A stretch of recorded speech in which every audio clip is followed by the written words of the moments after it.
Hey everyone, welcome to the Unhandled Exception podcast. I'm Dan Clark, and this is episode number 78. And today I'm joined by Gui Ferreira. Is that how you pronounce it? It's one of possible pronunciations when you don't speak Portuguese. So my name is Guilherme Ferreira. As you can see, a lot of strange sounds here. So I use the name Gui because it's kind of like a short name that family and friends use with me. Ferreira as this R that usually you don't have when you don't speak a language like Portuguese or Spanish or Russian, I think.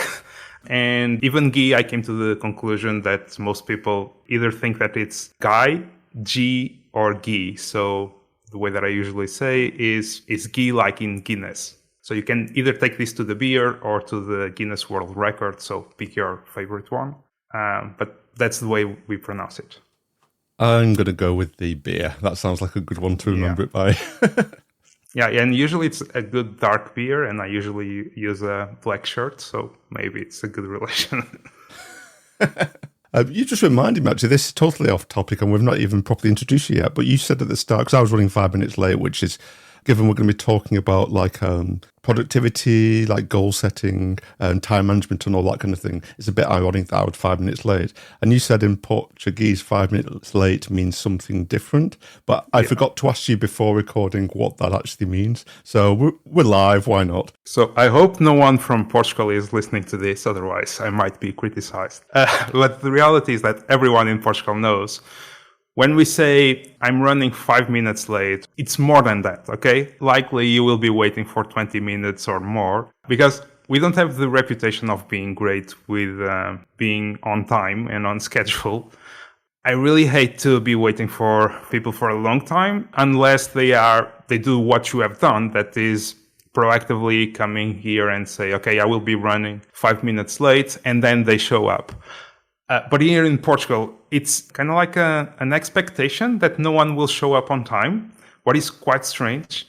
And it's extremely painful, especially on organizations where meetings never start on time. So, for example, I used to work at a British company. I was here in Portugal, based in Portugal, but I was working for a company from the UK. And everyone was extremely punctual. They follow the clock and they respect the time, either to start or to finish the meeting. In Portugal, if you have something like 10 a.m., you have a meeting, you can expect that the first 10 to 15 minutes will be kind of like, let's wait just a few more minutes to see if someone else show up. So it's cultural. That's why I said that. See, I think that's fairly standard, to be honest. I think a lot of meetings is just like in the first 5-10 minutes is waiting. But here is different, trust me. It's expected. No one is expected to show on time. I can't feel that social pressure to be on time wherever you go. It's cultural. I don't know why, but it's true. I feel less bad about me being 5 minutes late now, because I did say it was 5 minutes later, and it was bang on 5 minutes, I think, so it wasn't so bad. It wasn't 20 minutes. But anyway, so this episode came about because, well, I subscribed to your newsletter, which I will include in the show notes for anyone that wants to subscribe to. And in one of your editions, you talked about goal setting. And this is actually something I've quite recently become a lot more in, because I'm interested in developer productivity, or productivity in general. But I've started recently doing a lot more reading on goal setting and that kind of thing. So it kind of like spiked my interest, really. And just reading out a couple of paragraphs from your newsletter, if that's okay. You said, I've been setting quarterly goals this year, and it's working way better than annual goals. Monthly check-ins keep me focused. Yearly goals, those vanish faster than New Year's resolutions or finally losing weight. And then you said, a quick favour, please reply and let me know, are you setting quarterly goals or any New Year's resolutions still haunting you? So we're like connected on Discord anyway, so I pinged you because I was quite interested in goal setting quite recently and reading books on it. So and then we got chatting, and then one thing led to another, and we decided to have a podcast episode just to geek out on it. So here we are. But before we do get into goal setting, I'm just going to do a few small reminders to the listeners. So firstly, this podcast has its own Discord community. If you head over to the website unhandledexceptionpodcast.com, you'll see a big Discord link there. And also, we spoke about newsletters. I've got a monthly newsletter where I send out hand-picked developer news items of the past month, and it includes a dev pick and a dev comic pick, as well as updates about the podcast and various other things. but it's a really great way to keep up with developer news. If you want to sign up, there's a link on the podcast website. And lastly, a quick reminder that this podcast is brought to you by Everstack, which is my own company providing software development and consultation services. For more information, visit everstack.com.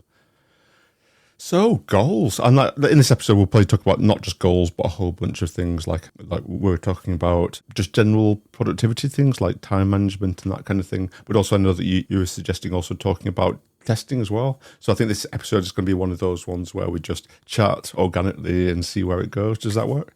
Yeah, brief disclaimer, I'm not a specialist on productivity, so I'm not here to fulfill that role. I'm generally curious about anything productivity related, and I often try to apply that to software development. That's why we are having this chat. I know that you are curious about it as well, so I think it can be fun.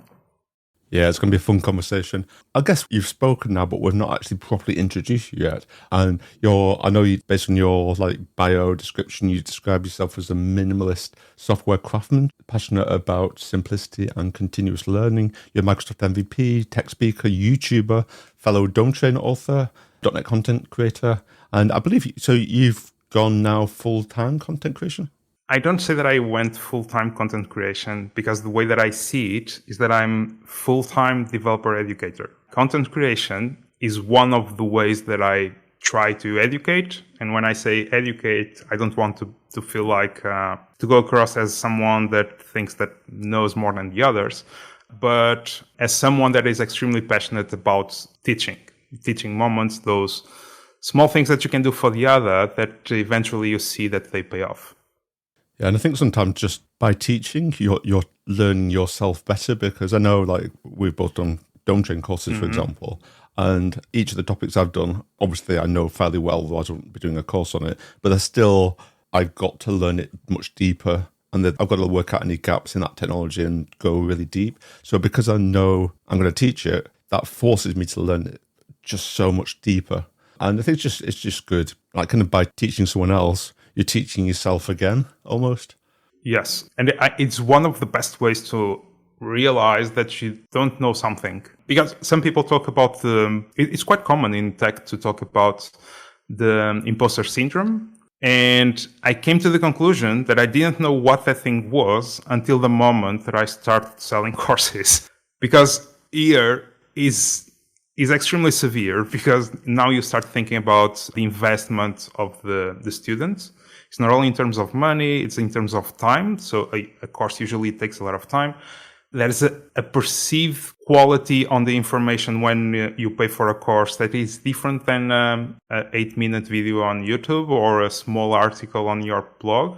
And that takes the imposter syndrome to a different level. So I think you put even more effort on the things that you are trying to do. And even then you can fail. You can try to bring something across the table and the other one has a different expectation and things go wrong. But yeah, it's part of the business.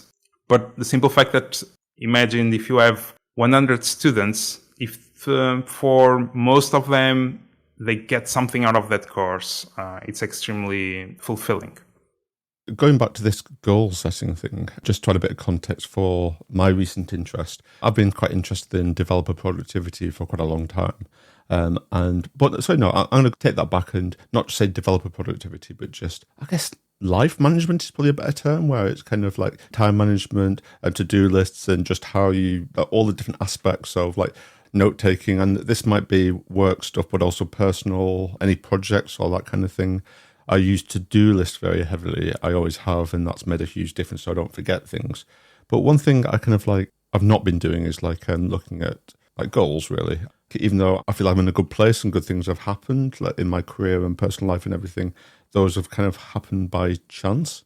Where now I'm starting trying to think about, okay, so if by setting long-term goals, years in advance, where do I want to be in personal life, work life, and all that kind of thing, and then have those goals written down. I think writing them down is key, and then making shorter term goals, say this year or the next 5 years, this year, 6 months, or whatever the different timeframes, but making sure that those shorter term goals are driven by the longer term goals. It's does this help me meet?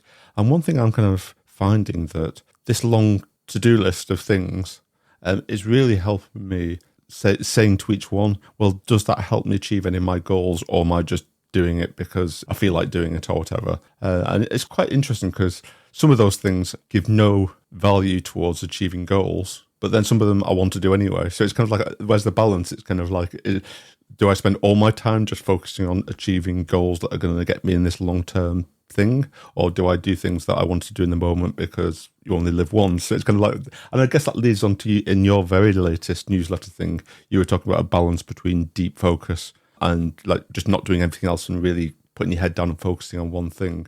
But then you found out you didn't really do anything else, and you didn't do any social stuff, which is in your career is quite important. And you were saying this kind of thing.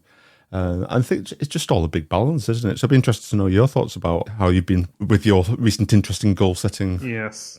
So there's something that is important to mention. That is, you talked about developer productivity and productivity or life management in general. And I think, I'm not sure why, but we created this term developer productivity for a different type of thing than the one that most people use productivity for.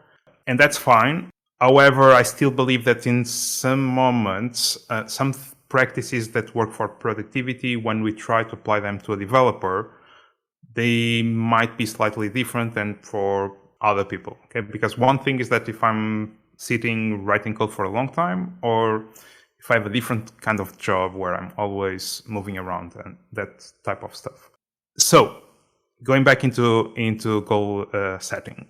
I came to the conclusion that when I was defining my goals for the year, it was kind of like a wish list. It was nothing else than that. It was something that was in the back of my mind, but it was nothing that I was trying to actively do something for it. Okay.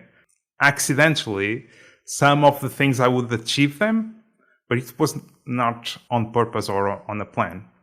And that realization also, if we combine it with another thing that happened, is usually I only review those goals when I come to the end of the period. So if I was defining them for the whole year, in December, I would look into them and I would say, okay, I've done this, I didn't touch this. And many of the things that I didn't touch, they were things that didn't make sense anymore. For example, I think it was last year or 2 years ago, I was part of a layoff, and that made me change my whole life. Okay, so I went into this journey of developer education and all of that. And the goals for that year were completely different than the ones that I end up doing. But I didn't revisit them. I have no North Star, as you were mentioning, that plan in the long term. So once I realized that, I decided to start doing things in a different way. Because think about that. Most companies, and especially in software development, we already came to the conclusion that having a short plan, like a 2-week sprint, it's a good idea. That next sprint, we might be doing something different. We need to do those retrospectives frequently.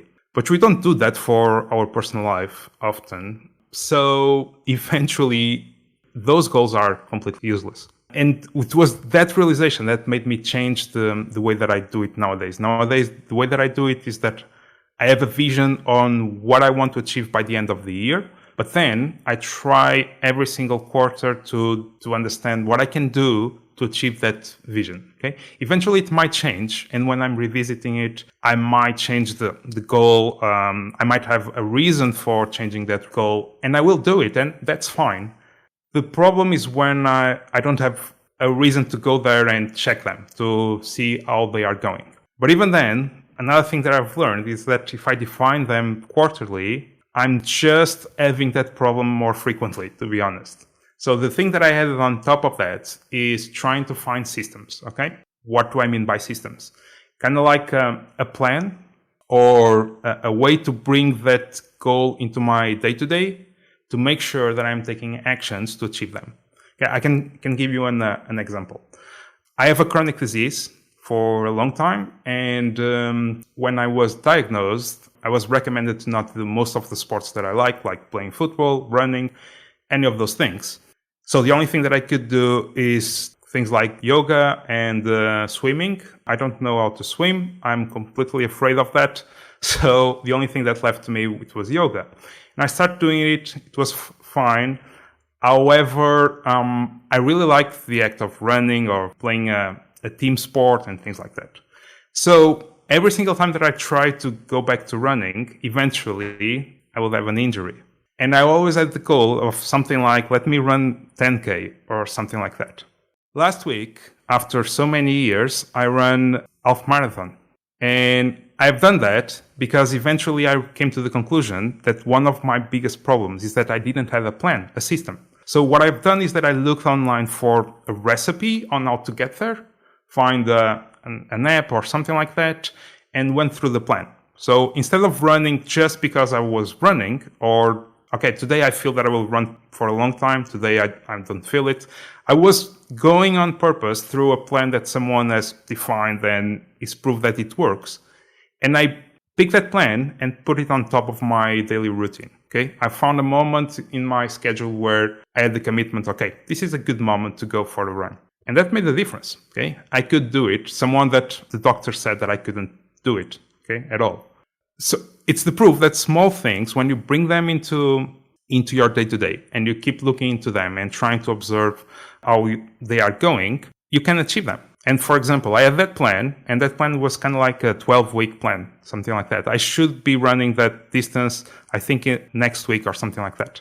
But then what I've done is that I looked into the weather forecast here for Portugal, and it will be a heat wave. So the temperatures were not that good for me. So I took the decision, okay, I feel confident I will go today. Okay. I haven't done it on a race. Okay. I run the distance. That's the thing, just to make the difference. And even then you can take those decisions. You can see that the plan will not work and eventually you need to adapt. But it's those small things when you look into them, and then you try to bring them as part of your day-to-day, having something to control that in your day-to-day, they make a huge difference. It's like the thing of going to the gym that everyone promises in the beginning of the year. If you don't have a system to make sure that they are part of your routine, eventually we will get out of it. Yeah, I totally agree. I think it's kind of like you talk about the long-term goals, or the yearly, not even long-term goals, but like annual goals, where if you don't look at it, then it doesn't work. And a part of my morning system is one of, like, we've got like a checklist of things I do in the morning, and one of them is checking my goals. And basically, because I've got weekly goals, monthly goals, then 6 month, 12 month, 5 years, and each one's leading into the other. It means I don't need to look at the long-term goals because I know that my short-term goals are driving those. So I'm just like, even just looking at the weekly goals, and that's different than my to-do list. My to-do list is just full of like the things you've got to do, but it's not really a goal, quotes, whatever, however you define a goal. Is the day-to-day management, right? Yeah, exactly. It's that thing that you mentioned before that I talked about, of being focused on the things that you should be doing, but then you have all the other things that you want to do and you need to do, because the reality is that you need to keep the car running, right? So you can't stop everything and just focus on that thing. There's still life happening. And that's the hardest part to me, to be honest, because it's quite easy especially when you have something challenging, to fall back into the day-to-day tasks, because they are quick and easy. You can see progress. You can see your checklist number going down. All of that is quite manageable, and you take some pleasure out of it.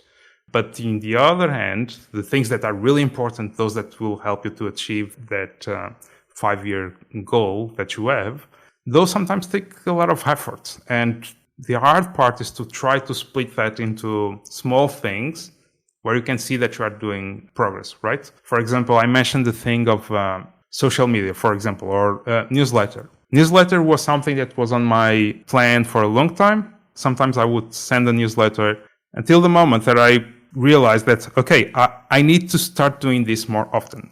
How can I bring that into my day-to-day? So I defined a goal of growing my newsletter to give a number, let's say, or send X number of issues. Then I will try to break it down for each quarter. And on that quarter, I will say, okay, plan for this quarter is to send this number. And then I created a system that when I take my daughter on Saturdays morning to gymnastics, I will take my laptop, and while I'm waiting, I'm writing my newsletter. So that's the system. I have a place where I go that I know that when I'm there, that's the goal.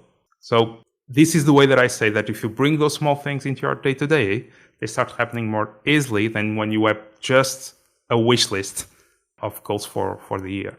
So now every time I read your newsletter, I'm going to be picturing you like sat there with a laptop on your knee, does the gymnastics. The cool thing is that the place where she does the gymnastics, there's one table there, only one table, and it's always my spot. I'm always the guy there with the MacBook writing a newsletter. Yeah, you'll get there one time and there'll be someone that's taken your spot. I need to put like a horrific sound effect on the recording now. It happened once and it was not pleasant. Another thing I'd like with you're talking about like systems and like scheduling and stuff. And I've been doing this for about, 6 months now, but I'm really heavily time blocked in my calendar. And I found that... Does it work for you? Yeah, it makes a huge difference. So one thing I found with that is that, so I use a tool called, it's Notion Calendar now. It used to be called Cron Calendar, but I think this touches on something you mentioned before, and you were saying that it depends on what your job is. If some people are just out and about all the time, well, we're obviously sat at the desk. I think being sat at the desk makes doing that much easier because I've got 3 monitors. I can have a monitor in my calendar. I use Cron Calendar, or Notion Calendar now, which allows me to multi-select and move stuff around, drag and drop and resize things. So it takes me seconds to just move things around, plan my day, but that would be hard if I was doing it from a mobile phone. So I guess being sat at the computer makes being organized a bit easier, I guess. But all the stuff and we've talked about like goals, we talked about bits we have to do, like you mentioned about like the car's not going to just maintain itself, or if you've got like home things to do, if the kids need taking somewhere. But all of those things, there's one like dimension that they all involve, whether it's work stuff, whether it's home stuff, whether it's a to-do list item, whether it's something towards a goal, whether it's just anything. It all involves your time. That's the universal thing. And a calendar is all about your time. You can only really should be doing one thing at a time. Unless obviously you can multitask in your example, like take your daughter to the gymnastics and write something. But in general, your calendar is a perfect tool for actually mapping out your time. So I'm not having to look at my to-do list and be thinking, oh, what should I do next? Because I've planned it out in my calendar. And you can block out time. But when I plan it out in my calendar, I can then think, actually, am I doing anything towards my goals? Am I doing anything towards my personal fitness? We talked about the gym before, so I won't go into it too much. I've spoken about it before, but I had a really bad back injury quite a few years ago, and the gym has fixed my back and made me stronger than ever. When I was in that bad period, I was on a walking stick and crutches, and I thought, like, this is it now. But now it's kind of like I play football with my kids, I can run, I lift quite heavy weights. And I never thought I would be here, but it's just that consistency of going to the gym every day. And I block that out in my calendar if we've got a family of it. So most people in the calendar just put like meetings and stuff, but why just put meetings? And they make sure they attend those meetings, although they might be the air quotes 5 minutes late that we spoke about before, but like generally people put meetings in calendars, but they don't put their own stuff they want to work on. And if you've got and that's not just work stuff, it's like personal stuff as well. Like I mentioned, the gym could be family time. It could be so you're making sure that you're getting a balance of all these things in your life, your goals, your general to-dos, your family, personal fitness time. But by planning it all out in my calendar, there's just the stress goes away because I know that as long as I'm working on what I should be doing right now, then there's just no stress. I don't need to worry about all these other things because it's all planned out. And even things like if I've got an event which I need to travel to, I will put that travel time in the calendar as well, and then getting ready beforehand. So I know that I'm not going to double. Yeah, double commit for something. Yeah, exactly, that kind of thing. And I think that makes there's a bit of a self-discipline with doing it, or a lot of self-discipline. You've got to be motivated. So I don't think it will be for everyone, but for me, it's just makes such a difference. It means that I'm so much more intentional about my time. Honest question: how granular do you go with that time blocking? Do you go to something like this hour I should be working on this task? It depends what it is. So it's like an example. Say I've got a whole bunch of accounting work to do, and I've got in my to-do list. I've got lots of to-do list tasks. I wouldn't put each one of those in my calendar. I would say block out an hour for accounting, and then when I get to that time, I would go to my to-do list, filter by accounting tag, and just work through those because those are small things. But if I'm working on a user story, which is kind of like, let's say a 5-story pointer, that would be a big chunk of time block, like one thing. I wouldn't, all the little implementation details for that user story, I wouldn't put in the calendar, but it would be a blocked out, I'm working on this user story at that time. Or if, say, tomorrow I've got a meeting, which I've got to prep for it, I would make sure, or even next week I've got to be, like say I get an invite for a meeting that I know I've got to do some prep for, that's next week. When I accept that, I will also block out a time, maybe the day before, to prep for it. And because I've done that, then suddenly a lot less stress goes because I know that I'm not going to get to that meeting and realize I've not prepped because I've blocked out that time in my calendar as well. Okay. I've tried to do kind of like that, but I feel it didn't work for me. I like to look into what others recommend and try to apply it. And then if I see that they are not working for me, I will eventually shift to a different technique.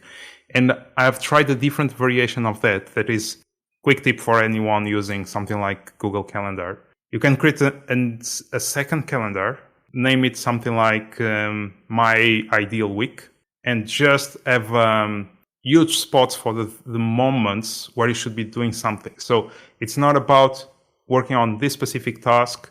It's like this morning I should be doing, for example, one-on-ones. This afternoon it's reserved for working on this type of project. I've tried that as well, and that leads to that problem that I'm feeling at the moment. There is, how do I define those moments? Because one thing that I came to the conclusion is that if I try to imagine, I have YouTube videos to record, I have courses to work on, I have maintenance tasks to do, administrative tasks to do, company workshops to plan, I have projects that I'm coding at the moment. So I have a lot of different things. So I've tried different approaches to these things from this day is for this thing, this day is for that thing. But then what happens is that you get excited about one thing, you have the energy invested on that thing, you want to take that thing to the finish, and then in theory, you would move to a different thing to do. And I don't like that part. So I've tried something different, like mornings is for example, creative work, things that I'm producing something that will move me forward in my goals, that will help the business. In the afternoon, I might be doing things that I just need to do them. It's a commitment that I have administrative work. If I have a meeting, I will try to book it for the afternoon, that type of thing. But honestly, none of those things work for me so far. And is that feeling of fighting with focus and deep focus, because when I deep focus on something, I know that I will achieve that thing. But then I see that I left all the other things behind. Okay, I didn't look at them. And then I came to the end and I regret that, because I know that some of those things that I don't give as much value as the other thing, if I keep doing them every single day, every single week, they will take me somewhere. The good example of this is YouTube. I start doing YouTube videos, I think in August, it will be 3 years ago. And it started with a simple idea that it was, I have to have one video a week, every single week for 6 months. And then I will reevaluate and see if I want to keep doing this or not. And it started with a simple reason. I'm not a native English speaker, as you have noticed for sure. And I used to work at a company where all the meetings were in English. I could see my English improving a lot by speaking every single day. Then I moved to a different company where all the teams that I was interacting with, they only speak Portuguese. So I started feeling rusty when I had to speak English. So I created this commitment device of every single week recording a video in English, okay? And I started publishing them. Eventually, I decided to keep it going. So YouTube is that thing that even if I don't feel it, even if it's something that I didn't want to do that week, I will be doing it. And that consistency took me to somewhere, okay? So nowadays, I have courses. I do this for a living. That was a dream for a long time. I can be here having this conversation with you. And all of those things by the simple fact that I showed up every single week, okay? I think I missed once because I had a deadline for a course, and that was really more important than publishing a video on that week. But it's those small things that I'm skipping sometimes by focusing so much on one thing that I know that eventually if I have kept doing them for a long time, they will pay off in a different way. So this is the most challenging thing for me, is to find a system where I can balance all the things. And I'm talking about what I do nowadays. There is a lot of different things, but even if you are just working as a developer for a company, most developers have other interests as well, like learning a given technology, going on working on a different project, trying to do something like craftsmanship or woodwork or something at home. And you need to manage all of those things. And that thing of the ideal week, at least, I know that for a fact that for some people it works, but at least it can show you how good you are to stick to the plan or not. Okay? To me, it's proof that I'm not that good and I need to find a different system. Yeah, I guess going back to what I was saying about one point I missed off when I was talking about the way I do time blocking is that it changes, as in just because this is my day, my planned day, doesn't mean that, like your example where you're really mentally deep into a problem and you're coming to the end of that time block and something else says you've got to move on to something else. If at that time I think, well, I'm much more productive getting this task finished and staying in this, I can make a decision then and just resize that time block and move stuff around. Like we're developers, so I really like using the term observability, because we use observability in software development to observe our production systems are doing what they should be and what they're doing, but we don't really have good observability over our time. And I think time blocking gives you that. So for example, let's have a think. Let's say this is a really good conversation. Let's say our chat overruns and we get to the end of the time block and we just want to continue the chat, continue the recording.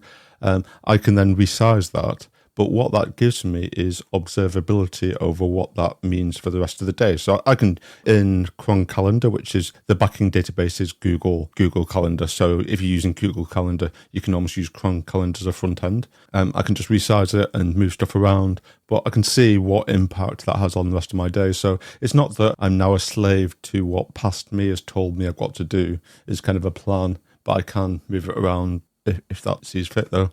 I do like your mention of the ideal week thing. I heard that. I'm trying to remember the name of the book. It was an Audible book I was listening to where that got mentioned. I can't remember the name of it. I think I've read this somewhere or I've seen someone talking about it. I don't recall seeing it on the book, but it's something that stuck with me, and I still have that, at least to try to see where I can allocate things. So usually what I do is that I have different events with different colors on that separate calendar. And for example, I have events like working on course stuff, for example, or working on administrative tasks, going for the run, those type of things. And then since I have that in a different calendar, I can use it or not. Sometimes it's a bit distracting, so I take it off. And it has another advantage that is, for example, you need to schedule a meeting. Since it's not part of your main calendar, you can understand if you have something like an hard commitment for that moment and you need to be present on that moment, or if it's just something like, I want to work on this thing at this moment or not. Yeah, that makes sense. And I think we talked about systems before and whether some systems work and some systems don't. I think that different systems are going to work for different people, but also the same system won't work for the same person all the time. It's like, for example, let's just pick out the Pomodoro technique. Sometimes I use that and it works really well. Sometimes, so when I say sometimes, I don't mean day to day. I just mean like a longer period of time. Sometimes if I really get into using the Pomodoro, it makes a big difference. Then after a while, it stops working as well. I'm just less motivated towards it. And then I find another system. And it's just, I think it's almost like an interest in its own right, these productivity things. And like sometimes being too interested in all these productivity systems can make you less productive because you think you're reading books and stuff on productivity rather than reading other stuff. But I just find it fascinating. It's quite an interesting topic, I find. Mm-hmm. Two things on that. So first on the Pomodoro technique. So for those who don't know, it's basically you start a timer, like 25 minutes.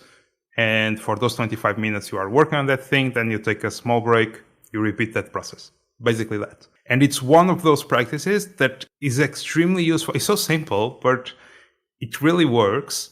However, I believe it needs some adaptation for software developers. That is, that stop of 30 minutes or 25 minutes, it needs to work in a different way.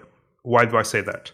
For example, I use the Pomodoro when I'm having trouble or I'm having problems with focusing on something. So I know that I need to do that thing. So I start the timer, and the simple fact that I start the timer on my brain, it says, okay, it's time to focus on this thing. I start working, and after 10 to 15 minutes, I'm in flow. I'm focused on that thing. Then what I do usually is that I start the timer, but I have it silently. So it will not buzz or show up on the screen, anything like that. Because I know that that small thing of starting the timer is more than enough to take me to focus. However, if I want to do small things like administrative work or something like that, maybe those 25 minutes work well for that. For example, I've tried, and I sometimes with success, other times without, with my daughter to, for example, to do homework. So you have 20 minutes to focus on this thing, then you can go do something else, and then we go back here and we keep going. Sometimes you need to have that horizon that eventually I will stop doing this thing. The thing is, software development flow and focus is so important that if you take that too seriously and you move to a different thing, eventually you might stop that cycle. And that's the worst part, in my opinion. So on the other thing that you said, that we take these things too seriously and we keep looking after them, new techniques, new tools, new stuff. That is like in software development, right? We start using this library, then we see another one. We use this technology, that there's another one. So we keep moving around. So when you like productivity, you do that as well. And at the moment, I'm starting to realize that tools tend to be a problem sometimes.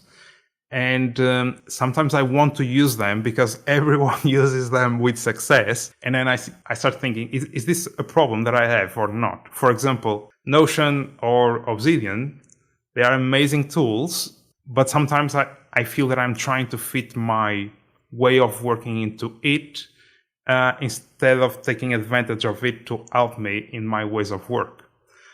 So I start thinking about going back into simpler tools that have the same impact on me. Okay, because, for example, Obsidian. I'm not that good keeping those backlinks or all of that stuff, making that graph grow with the knowledge and linking all the stuff. I'm not that good doing that. It's not the way that my brain works. However, I like the tool. I like the fact that I have the markdown files, all of that. But sometimes I can get so obsessive about using something that I will try to find different ways of using it.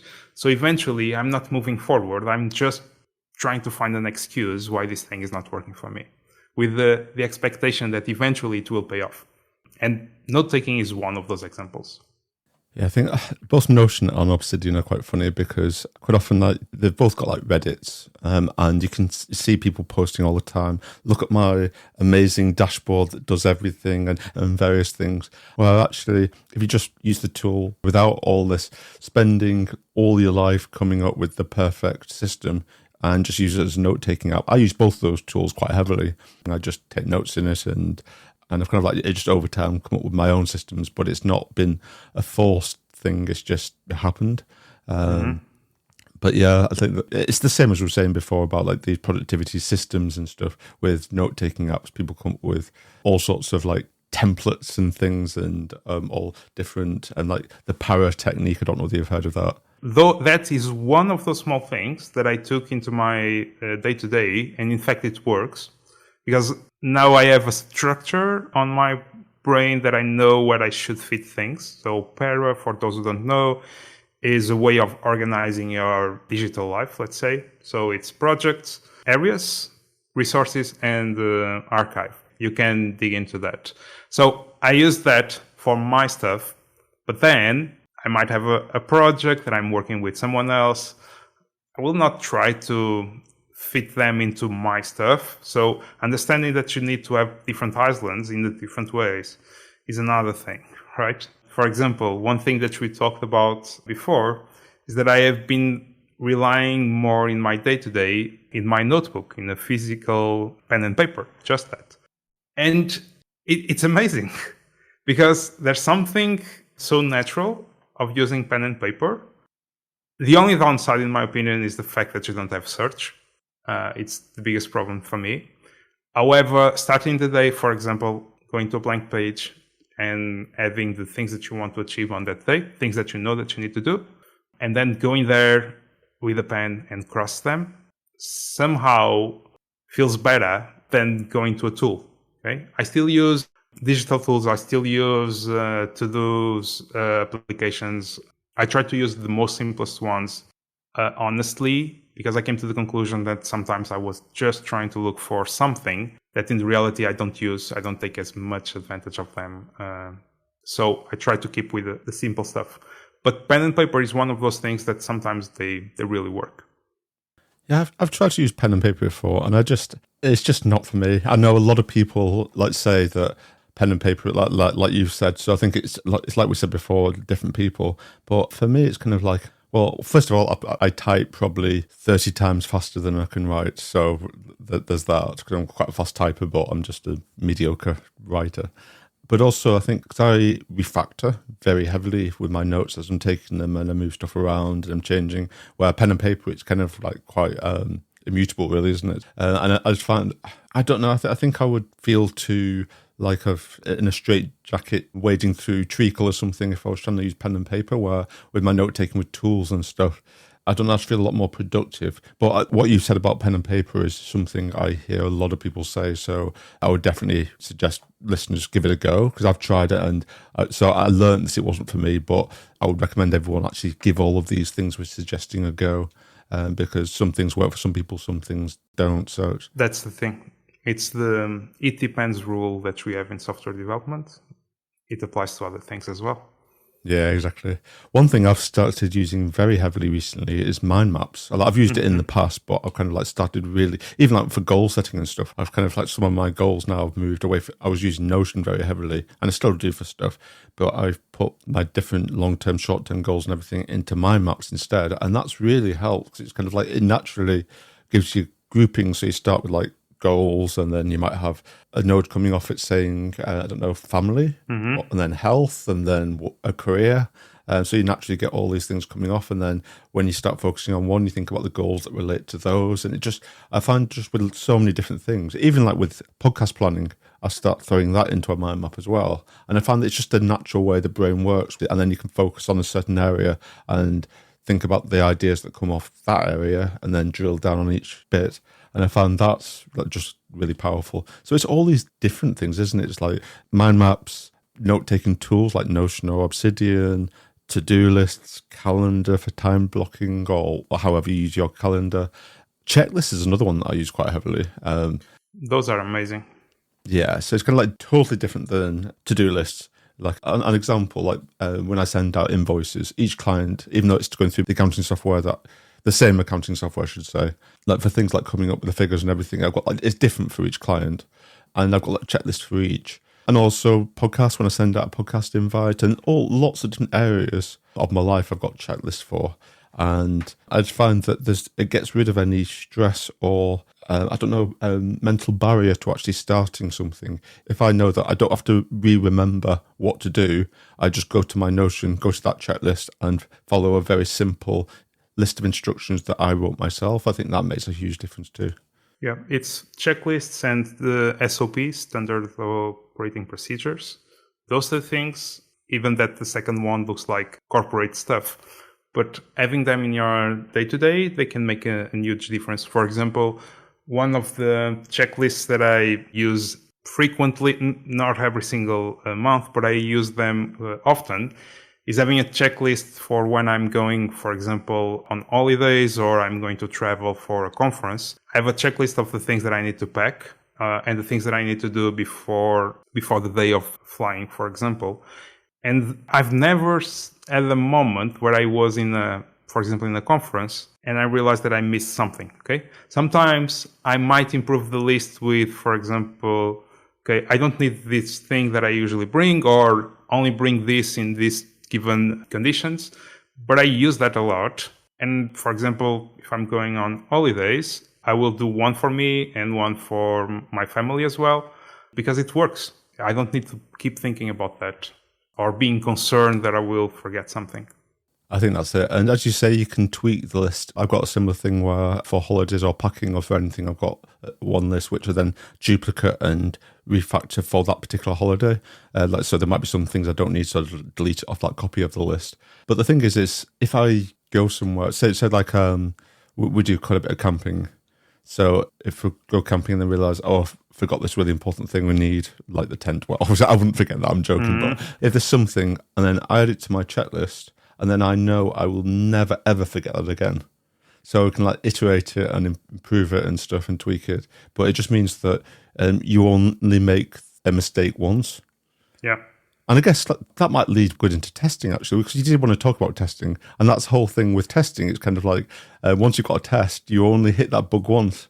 Yes. And also, one of the things of testing is understanding that your brain has some limitations. So I realized during my career that we tend to rely too much on the acquired information over the years. For example, someone in the team that has been there for a long time and knows all the code base, and he knows that if you touch a given point of the code, it will have a ripple effect on another side of the software. Those things usually are in the memory of someone. And that thing is hard to propagate. It takes a lot of time. Is something that is dangerous, because if that person is not there or doesn't look at that or is feeling tired on that day, it will have an impact on the clients. And writing tests is one small thing that you can do that will simplify your life in the future.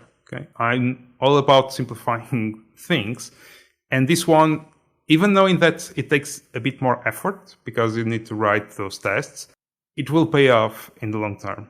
Okay, and it takes to another thing that most developers don't like test-driven development. That is another thing that I see it. The way that I usually talk about it is that TDD is like getting things done for developers, because it's exactly the same idea. You have one goal that you want to achieve, one thing that you need to do. So you are always striving for that one, and you take one at a time. It's basically the same idea. So you just break down things properly and you keep going one after the other. And I really like this type of systems that remove things from your brain, that remove the fact that you need to hold a ton of information. Instead, you use your brain just to do something without thinking too much about the things that are around it, and you can focus on doing something properly. Because there's that sentence, I think it's from the guy that created Getting Things Done, that is something like your brain is made to process things instead of holding them. I think it's Dave Allen, is it? David Allen, I think. It's something around those lines. So you shouldn't be relying too much on your brain to keep all those facts. You should instead create systems and use practices that help you to do that in a proper way. Yeah, I'm trying to remember the phrase now. Is it like your brain is designed for having ideas, not holding them? Something like that. It's something like that, yeah. Yeah. We could do an entire episode on testing, which obviously we are over an hour now. But I just want to, for the testing thing, I'll be interested in hearing your thoughts on what you think the future of testing will be, given what's happening with AI at the moment. I have been trying to find the answer for that in the past few months, and I still don't know, because on one hand, I can see it's extremely valuable mostly for those developers that usually first write the code, then they generate the tests. So they were used to write the tests after. But I think that the most valuable thing that can happen is using AI to define the specification of the thing that you want to achieve. That can lead to tests, and tests can lead to code. So we are basically doing TDD with AI, and I think that's powerful, because one of the things that happen when you are using AI-generated code is that quickly your contexts keep expanding, and eventually the answers, especially depending on the complexity of the project that you are working on, they might be not as good as in a small project. So they might have impacts on other stuff. And I think that having a good test set is still important. maybe it's even more important than in the past. Because I can see you getting so used to use AI to do stuff that eventually that becomes so natural, and you are in a rush because of deadlines and all of that. And eventually things will go through, and you still have tests, but they will go through because you didn't put that attention into the things that you are looking at. Okay, so is that kind of like that vibe coding thing that everyone talks about nowadays? I feel that we need to be a bit more mindful on the things that we need to do, and testing is part of that. It's creating those guardrails for AI, basically. I hope we still talk about it in the future. I hope I'm not wrong. Just thinking out loud, I've not actually thought about this up until just now, but with you were saying about vibe coding, I don't know whether you know or not, or whether listeners know, but you can, with prompts, you can put prompts in source control. So you've got like prompts which aren't your current, I'm giving a requirement, but it's more, they're like instructions to how the AI should generate code, should do stuff. Mm-hmm. So it might be coding standards, or it might be like patterns that you want the AI to do as you're prompting it. I guess you could include in those instructions, VS Code and GitHub Copilot, you can have like .instruction files and things like that and put them in source control. And you could actually say, for all work you do, as in the prompt, so this is to the LLM, for all work you do, write a test first with a clear requirement before writing the code. And I wonder if you literally had an instruction in there and then you did vibe coding, like whether that would actually do a good job with that. Maybe it could do. One of the things of writing the test first is the fact that you still don't know how you want to do the things. Okay. So one of the parts that usually fails in test-driven development for most developers, especially for those that get into TDD later in their career, they have a ton of experience and they get into TDD, is the fact that it's extremely hard to write code that is not properly refactored. Okay, it's a mental barrier that we have. And that first interaction, that going from the red to green, it should be the worst version of the code that you could come up with, as far as it takes the test from red to green. Then you think about the refactoring part, right? If you ask AI to do that, the problem might be that you don't have those different moments, okay? Because I think that TDD takes you to a moment where you use different hats depending on the moment that you are. Like now my goal is to write the specification. Now my goal is to take this red to green, whatever. I can just copy things online. And then there's a moment of refactoring that is kind of like an editor mode. AI needs to do that in different ways. Maybe with agents, I'm not sure, having kind of like different roles. Okay, your role is to write the specifications. Your goal is to do something else. Maybe it could work. I still don't have an answer. But from what I have seen in the past few months, I wouldn't be surprised if a lot of those things were possible. Oh yeah, it's changing. Like every month, it's changing drastically. It's kind of like almost like I mentioned about the instructions thing, and where your role as a teacher now, where actually writing these instructions is us teaching the AI how to do TDD, and because AI models are reasoning models, mm-hmm. could you give an instruction to have those moments that you described, and then we're almost teaching the AI how to do TDD using that red, green, that cycle? I think it could be possible. One of the problems of many of these models that we use nowadays is that they are trained on every single thing that you find online. And many of those things is not that good, or they have one way of approaching things that is too simplistic, and then in a real project they fail. So maybe having a model that is specific for that role based on experience that works and removing all those preconceived ideas, that might work. Because sometimes the problem is, we have all of this information, but most of that information is not that good. It's something that we need to navigate, and we can do it as humans. But sometimes the way that we do it is by trial and error, right? We try this, then we understand there's a problem, we learn something else, we keep moving forward. AI can keep learning, but I'm not sure if it's at the state where it can understand that this thing that I've learned is not that good, so I need to learn something else instead of this thing that I know today. Yeah, we've got interesting times ahead of us. We're still with the testing topic. I don't know if you've played around with MCP servers at all. I still have that on my task list, to be honest. Oh, so good. But very, very quickly for the listeners, MCP stands for Model Context Protocol, and it's a protocol that allows the LLMs aren't talking to integrations like various like GitHub or whatever it is. But when you're using it, it feels like you can say to the LLM, "Go off and do this thing," and it'll go off and do it. We could have a whole topic. The way that I like to the way that I like to describe it is like the MCP is a public API for our LLM to talk with. Yeah. There is an MCP server called Playwright. Playwright has an MCP server, and you can literally say to it. So I've recently done a talk at the user group I host in .NET Oxford, and I did it on like MCP servers. And one of the demos I did with the Playwright is I just prompted in VS Code in the GitHub Copilot. I installed the MCP Playwright server, and I prompted literally go to danclark.com, which is my website, and find some bugs. Enter. Literally did that. It opened up my website in like the Playwright window. I could see it like moving around and clicking through all the different pages. In the background, in the chat window, it was saying what it was doing. It found things like some links that weren't used. It even found in some of my blog posts spelling mistakes. It found a whole bunch of things, and then I just left it to it, and it gave me a report at the end, things that worked really well, issues it had found. I didn't follow it up. Well, there's a GitHub MCP server, so I could have followed it up saying like create A pull request.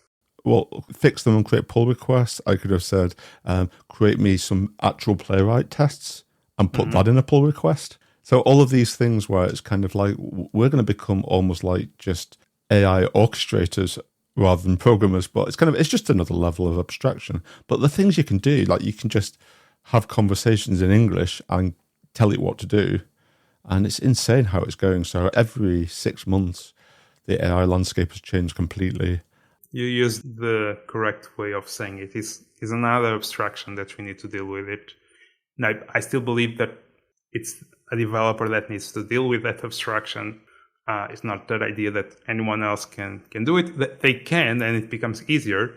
I see this in the same way that when I start building software, I would go to companies and they had someone that was really good with VBA, and they had crazy spreadsheets and access files and all of that. And they could do it, but eventually it would get into that thing would be serious business for the company and the risky one. So they need someone with experience in software development to understand how to do that properly. So I think that by having this new wave of AI, we are just getting back to that problem. So we have a ton of people that can do maybe the first version of something. Eventually, they will need someone that understands systems, that understand potential problems with things. And one thing that from my use of AI in the day-to-day that I already understood is that if you are trying to build something simple, something that you do in your day-to-day maybe a ton of times, it's always the same thing, it's the bread and butter every single time, it will do an excellent job quite fast, all of that. Once you get outside of that and you start doing something advanced, something a bit more specific, you try to use the latest technologies that are online, for example, or you go into a problem that is hard to solve, you need different skills. Yeah, exactly. I think there's that famous quote that goes around now saying that you won't lose your job to AI, you'll lose your job to someone using AI. So I think if you just make sure you keep up to date with the tools and how to use AI, all businesses have a huge backlog of work to do that they'll never get through. So AI is going to speed up getting through that backlog, but there's just more requirements are going to come in. So it's kind of like, as long as that, there was a point I read recently actually where I was saying that if you've got two competing companies and they've got the same amount of staff and one company starts embracing AI to be twice as productive, for example, if the other company embraces AI and gets rid of staff, then they're not competing to the other company that's got the same amount of staff and AI. Basically, if everyone's leveraging AI, people are still needed. Yes. It's just those people need to actually know how to use the tools that other people are using.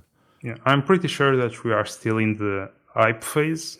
Eventually, this will go down, and by the end, we'll find the actual impact in our day-to-day. It's like that Gartner adoption curve, something like that. That is a graph that says first you have that peak of expectations, then everything goes down, everything goes wrong, and eventually you understand the real impact of the things.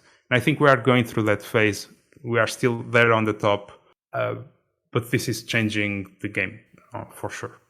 Yeah, I think we're not quite near the top yet. I can see a big bubble where, so at the moment in the past, air quotes, ideas people have needed developers to build their ideas. We're almost to the point with vibe coding that those ideas people can just prompt the apps to be built, and that's happening already. So we're going to see a massive growth of apps being thrown into app stores and things like that. Then we're going to hit the point when, because they didn't know what they were doing, there's going to be a lot of security vulnerabilities, big data losses, all big issues that, because people are just like thrown at this massive growth of apps, which is just going to explode because they don't fundamentally work. Well, they work, but there's lots of edge cases where it's just security issues and stuff. And then we're going to have to do that next phase that you spoke about and come up with some kind of processes around things. And things are going to have to like normalize to some extent, I guess. But yeah. I'm aware that we are quickly running out of time. Before we move on to dev tips, was there anything else you wanted to mention? I don't think so. The only thing just on this AI thing that I would like to say is that one thing that I've been thinking about a lot is discoverability and also innovation in terms of libraries and packages and all of that. Because now that we have these models being trained on the things that exist, like React and all of that, I can see that if you bring something new, like a new JavaScript library, the adoption will not be as fast as it used to be. And I'm quite worried about that because that speed sometimes was a problem, but also it led to the innovation that we were used to see. And maybe this will have that impact of slowing down things for a while, until we realize how we can keep going on using these tools. Yeah, definitely. And even like a choice of, say, for example, front-end platform like React versus something else, maybe like Blazor, for example, is a big factor now to which one you choose, which one the AI has been trained more on, because obviously React is much bigger in like GitHub and stuff. So AI is going to know React much better. So yes. Does that make a better choice? Going like you might argue that React is a better choice anyway. I don't like without getting into that, but just the fact that AI is going to work much better with React because there's so much more data that it's been trained on. Does that impact your decision on what front end technologies to choose? I think it will. Imagine that you want to build a new application and you want to quickly prototype the thing that you want to build. You go to one of those sites like V0 or Bolt or something like that, and often they produce React code. So now that you have the baseline, why not keep working on that? That's a problem to the other technologies, honestly. Yeah, definitely. Cool. So shall we do dev tips? Let's go. I have something that works great on the podcast. That is something to show to the camera. That is a book. And why do I have this book? Just a bit of context. I often get messages from developers saying that they would like to be a bit more publicly exposed. So usually we think about this like creating content or organizing a meetup or doing talks at meetups and conferences, stuff like that. And it happens more often than I thought in the past. I used to think that most developers don't want to do it, but I think nowadays that many realize that in a given point on their career, it might be the next thing. So I have this book that is, the name of the book is Show Your Work by Austin Kleon. That is a tiny, small book, quite fast to read, and it takes you to the first steps if you want to go in that direction, on understanding how to make yourself more visible in a productive way in order to fight all of that, all of those problems of not trusting yourself or being afraid that something might go wrong and someone will criticize your work. So this is a tiny little book that I highly recommend to those developers. And And I came to the conclusion that we are more than I used to think. I don't say that it's for all the audience, but if you want to be a bit more exposed, to have more chances when you go to an interview, for example, because someone will already know you, they can see work that you have available online and all of that stuff, it's a great way to start. I'll have to take a peek. And I'll also include a link to that in the show notes as well. So my dev tip is, I mentioned I've recently got quite into mind maps. So I spent a bit of time playing around with quite a few different tools, and I've landed on Xmind, which is really, really, really good. I'm a Miro subscriber, so I use that for diagramming, and I tried mind maps in there, but it's just not the same with Xmind. It looks so good, it feels so good, there's lots of shortcuts, and I just feel that it's really helping me think through problems. Have you tried to use the canvas on Obsidian for that? I did when Canvas first came out on Obsidian. So just for listeners, not Canva, the tool, but Canvas. So Obsidian's mainly a markdown tool where you can create notes, but it's got a newish thing. Was it about 2 years? What did you say? Maybe 1 year ago. 1 year ago, yeah. So so I played around with that when it first came out, but then I found that it was kind of like, it was so different to what I normally use Obsidian for, which is kind of like literally markdown notes where I can. But yeah, I should really. I've not really played around with that from a mind mapping point of view, so maybe I should. It might be interesting because you can drill down into one of those cards and start extending your thoughts on that. And since you are heavily on Obsidian, it might be interesting for you. I'll have a go at that as well.